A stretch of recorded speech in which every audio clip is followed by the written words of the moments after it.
दोस्तों, इस देश में संविधान लागू हुए कुल 79 साल हो चुके हैं और इस देश में 79 साल के संविधान लागू होने के बावजूद भी इस देश के कुछ ऐसे गंदी सोच,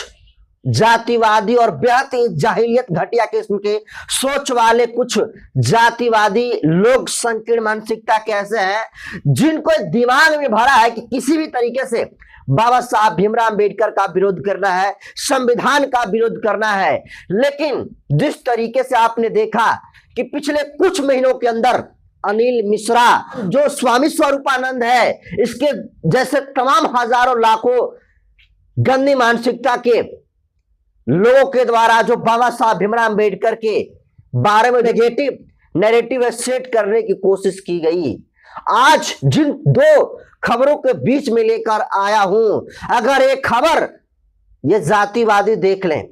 तो इनके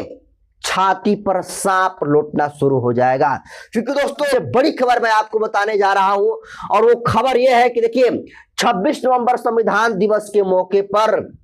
आप भारत छोड़ दीजिए, बाबा साहब भीमराव अम्बेडकर के लिए पेरिस में जो सम्मान, जो खबर आई है और एक खबर राजस्थान से आई है, ये दोनों खबर आपके लिए जानना बेहद ही जरूरी है। और ऐसी खबरें दोस्तों कभी कभी और रेयर केस में मिलती है। आपको बता दूं कि फ्रांस की राजधानी पेरिस स्थित यूनेस्को मुख्यालय में बाबा साहब भीमराव अम्बेडकर के 26 नवंबर को मूर्ति का अनावरण किया गया है। और आप सोचिए कि फ्रांस कितना बड़ा ताकतवर देश है और उस देश के लोगों को भी अब ये लग चुका है कि बाबा साहब भीमराव अम्बेडकर का जो लिखा हुआ संविधान है, बाबा साहब जो सिंबल ऑफ नॉलेज कहे जाते हैं, वो सिर्फ भारत तक ही सीमित नहीं है। फ्रांस के यूनेस्को में बाबा साहब भीमराव अम्बेडकर की जो मूर्ति का अनावरण जिस तरीके से किया गया, ये इस बात का संकेत है कि बाबा साहब भीमराव अम्बेडकर का जो दर्शन है सिर्फ भारत तक ही सीमित नहीं बल्कि पूरी दुनिया तक पहुंच चुका है। और भारतीय संविधान के निर्माता, विश्व रत्न, इस देश के करोड़ों शोषित वंचितों और महिलाओं के मुक्तिदाता, ज्ञान के प्रतीक बोधिसत्व बाबा साहब भीमराव अम्बेडकर ने संविधान लिखकर जो कल्याण लोगों का करने का काम किया, वो काम एक भगवान भी नहीं कर सकता है। और कमाल की बात यह है कि देखिए, जो फ्रांस की राजधानी पेरिस स्थित यूनेस्को में जो बाबा साहब भीमराव अम्बेडकर के स्टैच्यू का जो अनावरण किया गया, उसको लेकर इस देश के प्राइम मिनिस्टर नरेंद्र मोदी भी बड़ा ट्वीट किया है। और नरेंद्र मोदी क्या लिखते हैं, तस्वीरों को डालते हुए इंग्लिश में लिखते हैं, लेकिन मैं उसको हिंदी में आपको अनुवाद करके दिखाऊं तो नरेंद्र मोदी लिखते हैं कि अत्यंत गौरव की बात है कि आज संविधान दिवस के अवसर पर पेरिस स्थित यूनेस्को मुख्यालय में डॉक्टर अंबेडकर की एक प्रतिमा का अनावरण किया गया। यह डॉक्टर अंबेडकर और हमारे संविधान निर्माण में उनकी भूमिका के प्रति सच्ची श्रद्धांजलि है। उनके विचार और आदर्श असंख्य लोगों को शक्ति और आशा प्रदान करते हैं। तो आप समझिए कि जिस तरीके से यूनेस्को में भाई साहब बाबा साहब भीमराव अम्बेडकर को जो सम्मान मिला है, सैल्यूट है उन तमाम लोगों को जो बाबा साहब भीमराव अम्बेडकर को अपने देश में जगह दिया और मूर्ति लगाने का काम किया। और सवाल यह भी है कि जो लोग बी एन राव को संविधान निर्माता कहते हैं और एक परसेप्शन सेट करने की कोशिश कर रहे थे, और आपने इसको भी देखा कि ग्वालियर हाई कोर्ट में कितना बड़ा विवाद खड़ा हुआ, अनिल मिश्रा की जिस तरीके से फजीहत बढ़ी और अनिल मिश्रा की पूरी टीम के द्वारा जो गंदगी फैलाई जाने की जो कोशिश की जा रही थी, आज उन पर क्या बीत रही होगी। इसके अलावा आपको बता दूं कि दूसरी बड़ी खबर आपको बता दूं दोस्तों की खबर यह है कि संविधान दिवस के मौके पर एनडीटीवी की रिपोर्ट है जिसमें राजस्थान के कोटपुतली बरोड़ जिला कलेक्टर कार्यालय में संविधान दिवस के अवसर पर एक अनोखी और बेहद ही प्रेरणादायक शादी जो है संपन्न हुई। आपको बता दूं कि बानसोर के गांव जो है गुता शाहपुर निवासी हेमंत मेहरा और हनुमानगढ़ निवासी करीना काला, दोनों न्यायिक अधिकारी ने बिना दहेज, बिना फिजूल खर्ची और संविधान को साक्षी मानकर विवाह कर समाज के सामने एक आदर्श प्रस्तुत किया है। यानी दो जज संविधान दिवस के मौके पर बिना किसी दिखावटे का, बिना गाड़ी घोड़ा, दुनिया की तमाम चीजों को न दिखाते हुए, ज्यादा तामझाम न दिखाते हुए दोनों जज जो है शादी करते हैं। और जो बर है, जो दूल्हे का है, दुल्हन जिनका नाम जो है हेमंत मेहरा है, जो सिविल न्यायाधीश है, कहें आसान भाषा में तो ये जो है एक सिविल जो कोर्ट होता है उसके जज हैं और एक जिले का जज है। और आपको पता है कि एक जिला का जज का कितना बड़ा पावर होता है। तो एक जिला जज होते हुए हेमंत मेहरा जो अपनी जो वधु है, इनका नाम जो है करीना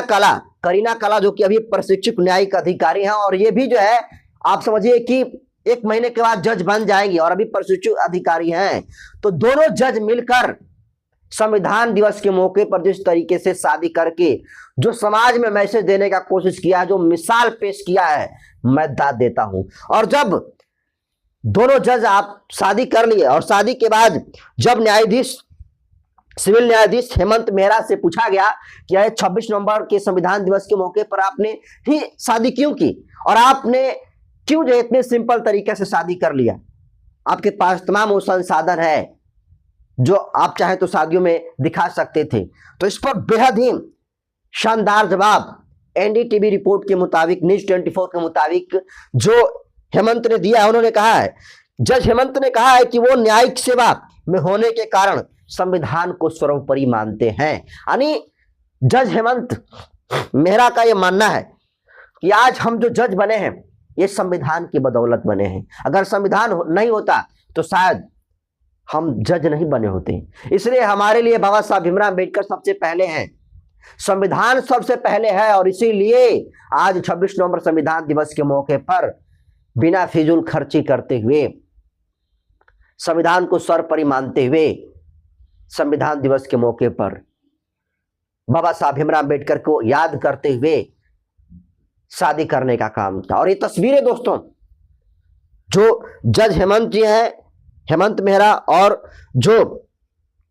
उनकी वाइफ है करीना कला,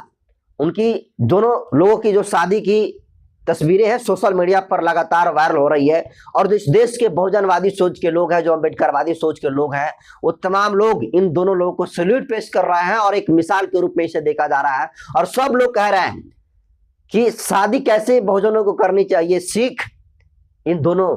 जजों से ले लेनी चाहिए कि शादी संविधान दिवस के मौके पर करते हैं, क्योंकि इनको भी लगता है कि आज हम कितने भी बड़े ओहदे पर चले गए, जज बन गए, लेकिन इसके पीछे अगर किसी का योगदान है तो संविधान का योगदान है। अन्यथा एक मोची का बेटा प्रधानमंत्री नहीं बन सकता है। और खुद ये बात आपको बता दूं कि बड़े बड़े नेता कहते हैं, और अभी हाल ही में देखा संविधान दिवस के मौके पर देश के प्रधानमंत्री नरेंद्र मोदी ने भी इस बात को स्वीकार किया। आज मैं जहां भी पहुंचा हूं संविधान के बदौलत पहुंचा हूं, अगर संविधान नहीं होता तो मैं प्रधानमंत्री नहीं बन पाता। और वो भी बाबा साहब भीमराव अम्बेडकर का नाम लिए। तो आप समझिए कि बाबा साहब भीमराव अम्बेडकर की जो पेरिस के यूनेस्को में जिस तरीके से मूर्ति का अनावरण किया गया, उसको लेकर चंद्रशेखर आजाद ने भी ट्वीट किया और उन्होंने भी, चंद्रशेखर आजाद ने कहा है कि मैं धन्य हूं कि दुनिया जो है बाबा साहब भीमराव अम्बेडकर को ताकत को पहचान रही है, उनके ज्ञान को सम्मान करती है और अपने देश में बड़े स्टेचू लगाने का काम करती है। बहन कुमारी मायावती जी भी काफी इनसे खुश हैं और इसको लेकर जो शादी हुई है उस शादी को आप किस रूप में देखते हैं? दोनों जो जज हैं, वर वधु दोनों जो है शादी करने का काम जिस तरीके से संविधान दिवस के मौके पर किया, उसको आप कैसे देखते हैं? आप इसको किस रूप में देखते हैं? अपनी प्रतिक्रिया कमेंट सेक्शन में जरूर दीजिए और इस वीडियो को इतना ज्यादा शेयर करिए ताकि वीडियो उन तमाम जातिवादी लोगों तक पहुंचे।